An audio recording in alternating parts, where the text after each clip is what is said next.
भारत सरकार, खाद्य और सार्वजनिक वितरण विभाग और भारतीय खाद्य निगम FCI देश के हर कोने में खाद्यान्न की उपलब्धता सुनिश्चित करने में अहम भूमिका निभा रहे हैं। असम जैसे चुनौतीपूर्ण भौगोलिक राज्य में इस पहल का एक और महत्वपूर्ण पहलू है महिला सशक्तिकरण। उचित मूल्य की दुकानों FPS की महिला संचालक और योजनाओं में लाभान्वित महिलाएं इस बदलाव की असली मिसाल हैं। इस उचित मूल्य की दुकान फेयर प्राइस शॉप का संचालन कृष्णा राय कर रही हैं।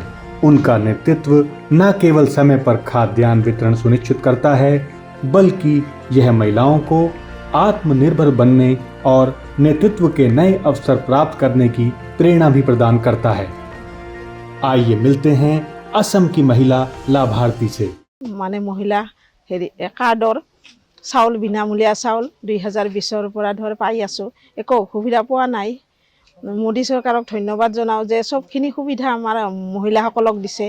গরিব মানুষ সুবিধা হয়েছে বহুত, আমার চাউল ঠাউল কিনিবা নালাগে, টাকা পয়সাও নাই আমার, সুবিধা করে দিছে মোদী সরকারে, ধন্যবাদ। ঠিকমতে চাউল পাই আছো, আমি টাইম টু টাইম চাউল পাই আছো। মোদী চৰকাৰৰ চাউল পাই আছো, ফ্ৰী দিছে। আমি দুখীয়া মানুহ, আমাৰ কাৰণে ভাল হৈছে।